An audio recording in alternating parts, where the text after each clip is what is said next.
The rivalry that was born with UConn's return to the Big East is back tonight. We'll preview. This is Locked On UConn.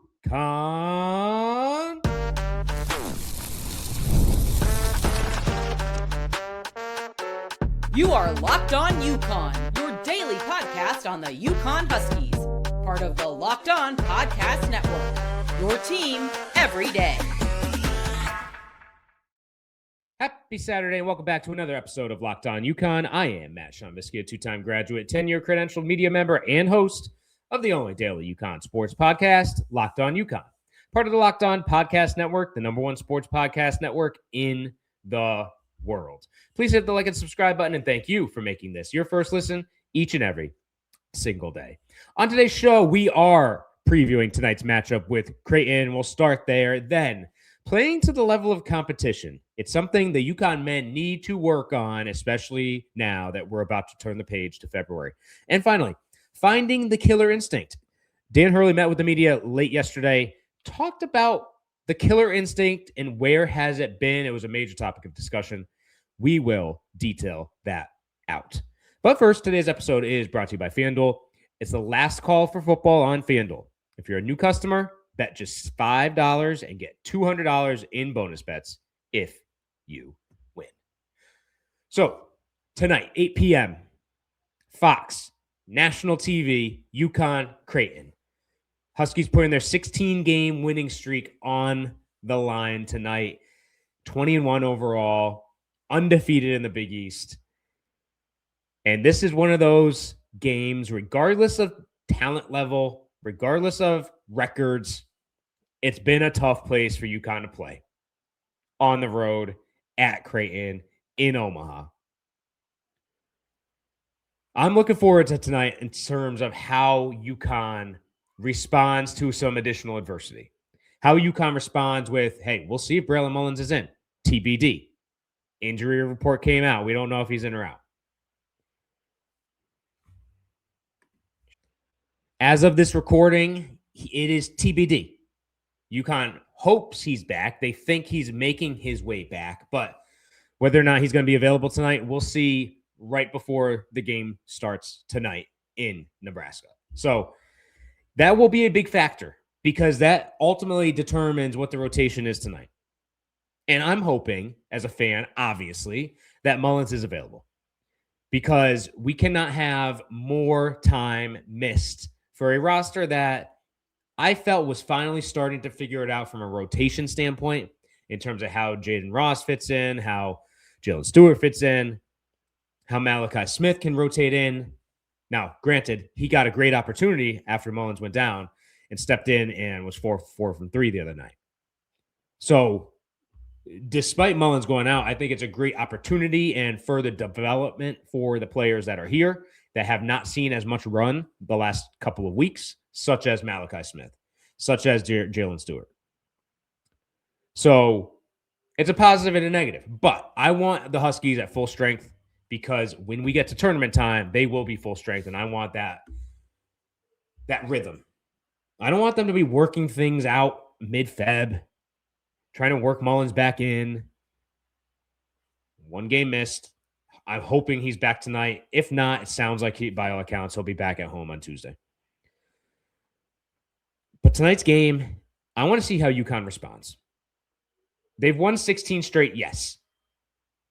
But we've had these games where, man, it's a little disappointing. It's a disappointing 20-1 if that is at all possible. And you could hear it from Coach Hurley. Even to the extent that, hey, I shouldn't be calling and comparing this team to some of the championship teams, either 23 or 24. It's completely unfair and an injustice to those teams because this team has not won anything. This team is tough in close games, yes, but they're not tough enough, as we'll get to in our final segment, to close out games and shut out opponents and close the door. That's when Dan Hurley started talking about this season, middle of the season, that this team isn't tough. That's what he's talking about. That's what he means. That in years past, in those championship runs, it was a no-brainer. You get up 15-20, nobody's coming back on those guys. But this season, man, It's just over and over and over and over. Even DePaul up by 20. So that's something I want to see tonight. Last time, prime time, they took care of business against Xavier New Year's Eve. I want to see that same mentality. I want to see that same mindset, and I want to see that same performance tonight. And shooting. I want to see consistency. I want to see improvement. I want to see aggressiveness still from Solo Ball, from Caravan, from right on down the board, Silas Demery. Because when those guys get cooking, UConn is very hard to beat, and especially on the road. So Terrace Reed has continued to progress. Outside shooting has taken a step back the last few games. I hope we see some continued aggressiveness from the team, but if they recognize that things aren't falling, utilize what you got down low. Because Reed, Eric Riba, they both helped carry the team earlier this week. 6-6 for Riba. Terrace Reed led the way in points and rebounds in only 19 minutes. So can we get some more of that, please, on the road tonight? In terms of the matchup, I do not know what to expect. I don't. This is one of those games where just the history out in Nebraska. Listen, on paper, yeah, I expect UConn to take care of business, of course. But as we know, especially with this team, you never know. And even if you do get up big, even if you do dominate early, if you get that big lead, they've still been letting teams around. So even though Creighton is only 12-9 in the year, 6-4 in the Big East, they are fourth in the conference. They are coming off an absolute shellacking at Marquette, where they lost by 24 points. They've been hit or miss. So they beat Marquette at home by 21. They lose to Marquette on the road by 24. Like, flip a coin and let's see what type of team is showing up. And even early in the season, you're getting blown out, or you're beating Power 4 teams, or you're getting blown out again, and then you're crushing Marquette, and then you're beating Nova, close loss at Seton Hall, and then doors fell off. 17-point loss against St. John's, loss on the road at Providence, 24-point loss at home to Marquette. So Creighton's one of these hit or miss teams as well. They had a nice stretch where they won 4 straight at the start of Big East play. They got Xavier, Marquette, Butler, and then in between those, there was a non-conference game. They beat up on Utah Tech. But for their first 5, I mean, their only loss was a 2-point loss at Seton Hall. So they'd lost 3 of their last 5 in conference. Only wins to Georgetown and Xavier. Close. Georgetown by 3, Xavier by 1. If we look at track record in terms of how they've performed against the top teams in conference, well, they did beat Villanova by 4, the third-place team. They lost to St. John's by 17. So, again, hit or miss. And then you beat Xavier by 41. You beat Xavier by 41 and lose to Iowa State by 18 and beat Oregon by 12 and lose to Nebraska by 21. And then lose to Gonzaga by 27. And then beat Marquette by 21. I mean, this team is all over the place. So, long story short, so much inconsistency with Creighton. So, what do I expect tonight?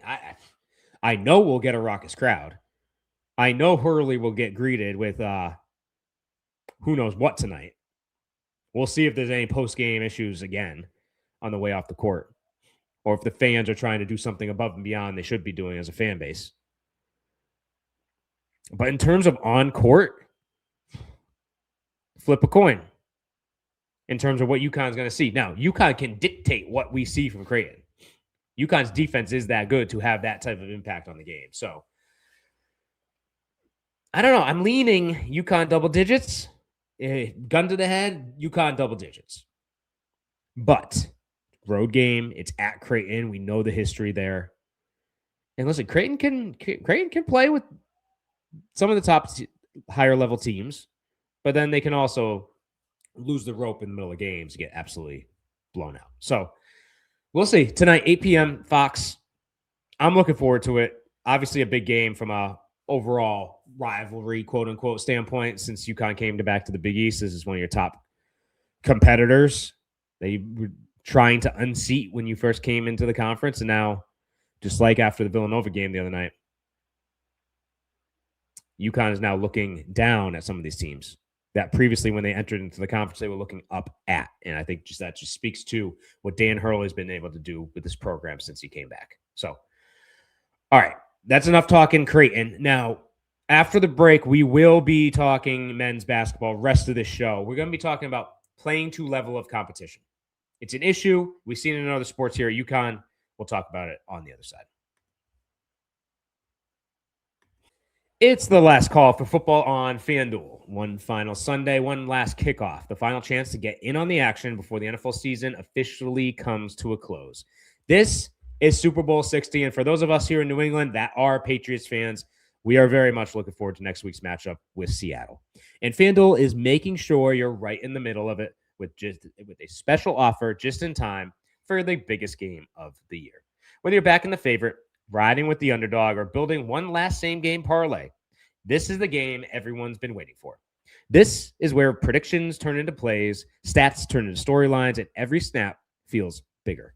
It's the perfect way to cap off the season and make the Super Bowl even more exciting from kickoff to the final whistle.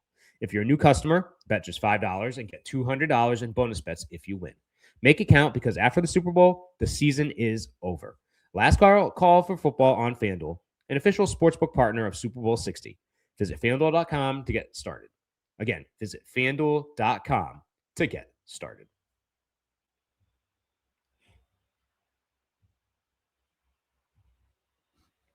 Back in on Locked On UConn, and we are talking playing down and up to the level of your competition. It's something we've seen in the past, especially on the football side here at UConn. This past football season, I feel like that's been the case. Like, UConn was going to be competitive regardless of what game they played. They will play up if it's a tough team, even top 25. They will play down if it's a team that's, 5-7 and not one of these top competitors or have top talent. It's just something that I noticed with the football program this year, and I'm seeing the same trend here with UConn. Hurley also talked a little about that same type of trend that he's seeing from his perspective as head coach of the program, and it's concerning to him. He talks about playing with fire and not. We'll talk next segment again about killer instinct, but even the killer instinct of getting up 18 and all that, that's not really talking about playing to the level of competition. It's not really talking about pulling off the gas pedal and not being able to close the door. This is more of maybe a mentality heading into a game, and we saw it with Providence on the road. That, hey, we know Providence isn't this great top 5 Big East team. Maybe we don't need to extend as much effort as we usually do. Maybe we don't need to be completely locked in like we usually are. Maybe we don't need to put a little extra in and treat this game like a practice maybe. I don't know. But I certainly noticed in that Providence game, because I remember I came on right after the OT win. They came back and won, obviously. So they've got that mental toughness there. But they came in and were out-hustled.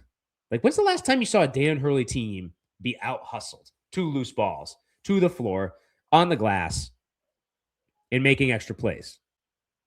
It was Providence that night. This is just one example. It's happened game after game after game after game. That UConn entered, and maybe it was an inferior opponent, and they took that for granted. That they thought their talent and their level of play, of that what they expected of themselves and their experience might be able to carry them. And yet, lo and behold, yes, it did. But you can't do that when we're at the end of January. The fact that Dan Hurley coach team is doing that, I think he's a little miffed at it as well.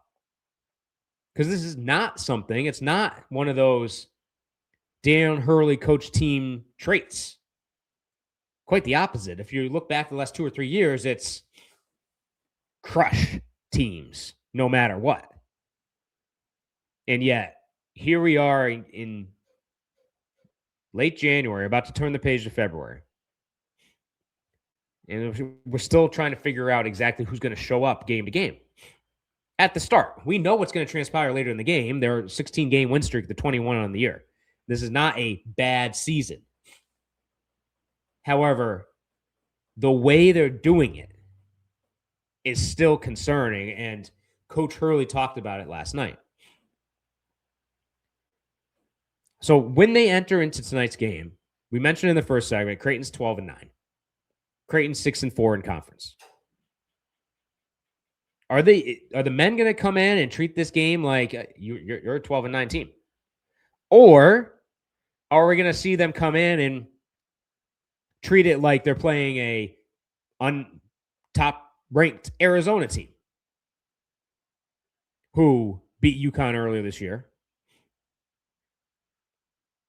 And maybe UConn should treat it like they're going after Arizona and trying to get revenge for a loss earlier this season.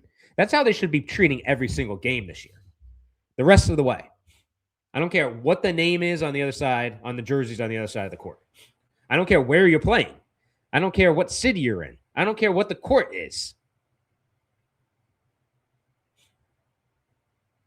A championship level team shows up and dominates and wants to destroy from the outset the opponent. Do I think this team can get there? Yes. Is this team capable of that? Absolutely. No question. But we haven't seen it. We haven't seen it. I think that's why Dan Hurley's a little miffed, and why Dan Hurley's called this team not tough, and why Dan Hurley has consistently been very frustrated with how things are playing out. I can't think of any other scenario where a team has been 20-1, undefeated in conference, 16 straight wins. And the story, game after game after game after game that we've been talking about, we're not negative here. Au contraire, we are a very positive group. We are a very positive show. I am a very positive person and probably the ultimate optimist in the UConn fan base. Yet I see concerns just like Hurley does. Because we do not, and I do not want to see this team, who is top to bottom on the roster, one of the most talented, deepest teams in the country, if not the deepest. And I don't want to see them squander the opportunity that's ahead of them in February, in March, and in April, should they get there in April. Because we know what they're capable of. We know what the coaching staff is capable of. We know what some of these players are capable of and what the leadership on this team is capable of. The experience. We've talked about it over and over and over and over. I feel like I'm repeating myself each and every single show. At least once a week, we're saying the same thing. But that's because we're seeing the same thing transpire in games. And if we want to not be disappointed at the end of the season, and this team doesn't want to be disappointed at the end of the season, they got to fix it. They got to right-size it. They got to figure out what's not working, how can they change, how can they approach something different. And to me, it's the mindset of like an Alex Caravan and a solo ball. That no matter what, we're going to give 100% effort. We're going to go as hard as we possibly can, as aggressive as we possibly can, and we are not going to shy away from a shot just because we've missed. We're going to continue to put them up. And whether they go or not, we're going to put our team in the best position we possibly can. And that's what I expect to see going forward. So playing up or down to the level of competition, big test tonight for me. I'm going to come back post-game tonight. I don't want to come on this show and say, they did it again. I want to come on post-game tonight and say, they recognized. They fixed what's not been working. They came in with the right mindset and looked to dominate and executed like they did New Year's Eve. And maybe the stretch of games, because if you look back at New Year's Eve, they had a long stretch there. Pre-Christmas to New Year's Eve, they had some time off. And if you remember where we were at the start of the year, injuries, figuring out rotations, that time off, I think, was a great stretch for them to get things together, get their mind right, get healthy, get fresh legs. And you saw what this team can do that night. So as UConn continues forward, I want to see fresh legs. I want to see health. I want to see togetherness and rotation that's stable. Health is the biggest thing.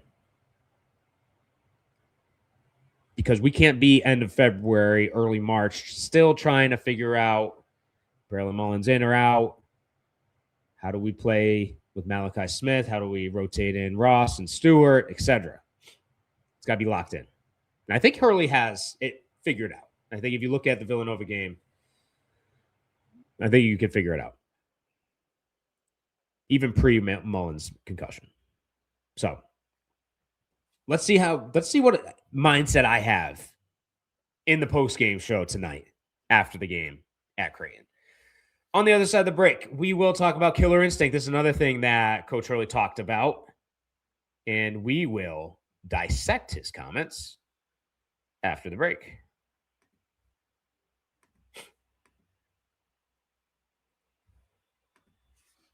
This is Mazda's moving the game forward. For those who show there's more to the score than what's on screen.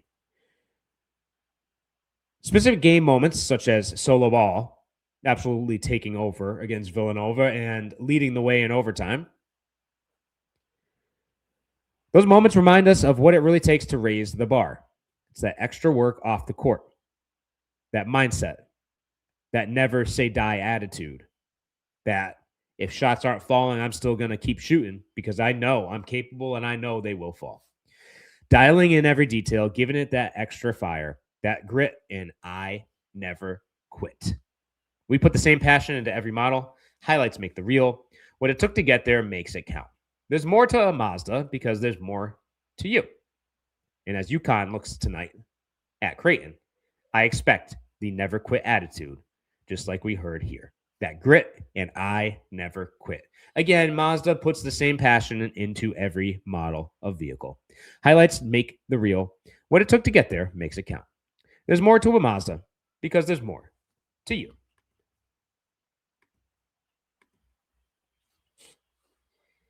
Back in on this final segment of Locked On UConn, and we are talking about killer instinct.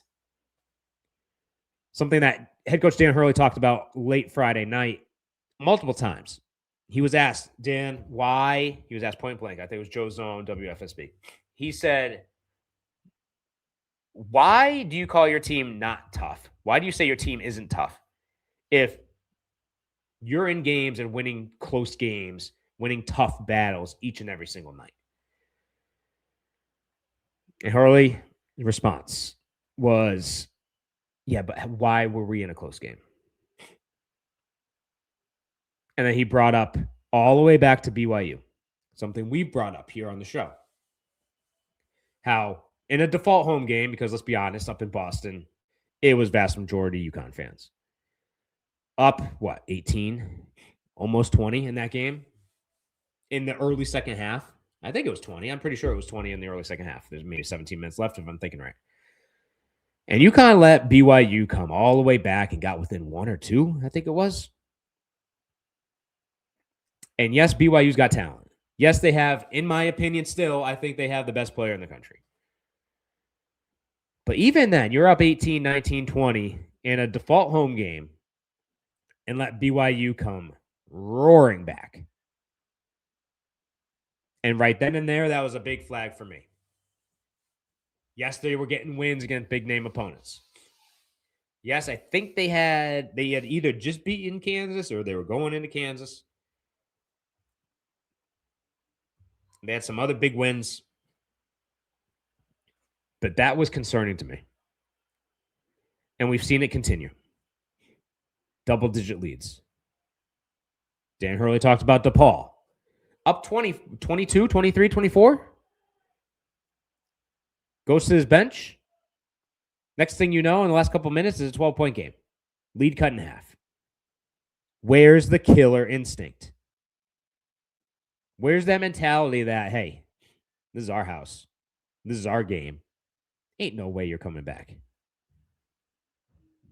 Dan Hurley said they're playing with fire, and they absolutely are. Because if you can't shut a door, if you can't take a good team and make them quit, make them remove the belief in their minds that they can come back and win it, good teams are always going to come back. That's at least my experience. Good teams that have great mindsets that you're going to face in late March and early April, they don't waver. They have that same mindset, that even keel. Regardless of what the situation is, you're going to get the same. And if UConn runs into some of that later this year, I've got concerns. Because time and time again, UConn has had an opportunity to close doors. They've had an opportunity to take a 10-point lead and turn it into 15. Just like earlier this week, 29-19. Next thing you know, it's 29-28. You had a chance to go into the half up 15, maybe 16, 17, 18. Certainly, you're thinking you're going to be up at least 10. But instead of taking that 10-point lead and then building upon it, we were left with a 1-point game. And a Dan Hurley who was sitting on the sidelines, hands in his face. Here we go again. Don't even need to talk to him about what was going through his mind, because it was just a repeat of what we've been seeing outside of the New Year's Eve game. I keep talking about that game because that's what I want to see from this team. Can they find the killer instinct? Absolutely. Man, I think so. They've got the shooters to absolutely lay it on teams if they get back-to-back-to-back threes. That's 9 points they can put up in literally a minute 10. And they've got the defense to absolutely shut teams down. But it's a combination of those two things. When they get those runs, they got to come back and absolutely shut the door on the defensive side of the floor.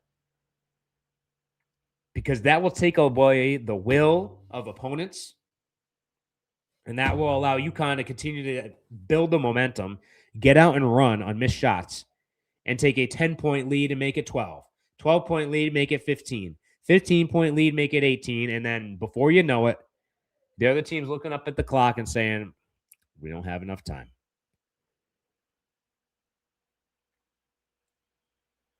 But if things repeat itself and BYU happened on its own, okay, it's a one-time occurrence.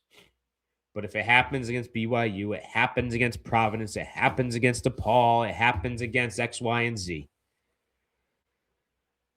It's not just an instance, it becomes a trend.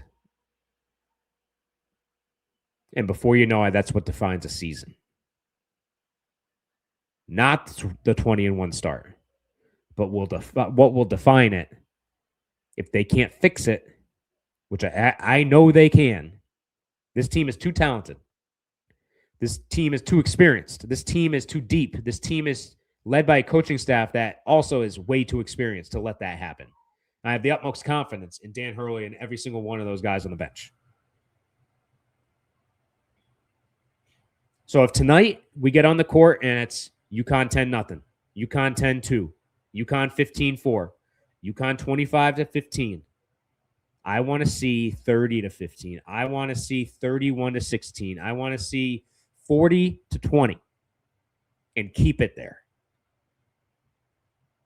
because this team is more than capable. So that's what I'm looking for tonight. And I fully expect that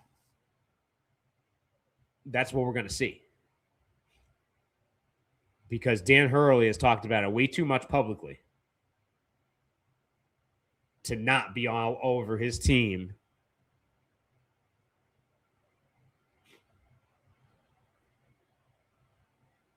at home in practice.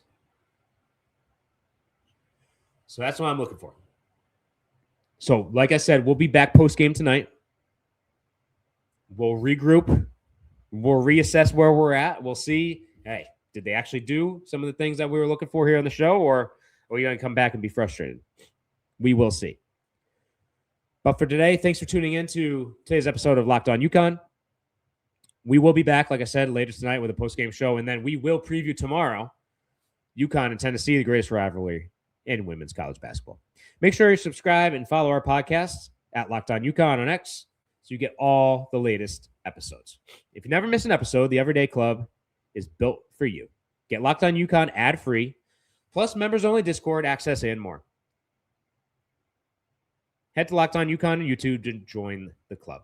For those of you on video, we send you the first ever 24/7 National Locked On Podcast Network YouTube channel. On audio, make sure you make your second listen on Locked On College Football. And as always, thanks for listening, and go Huskies!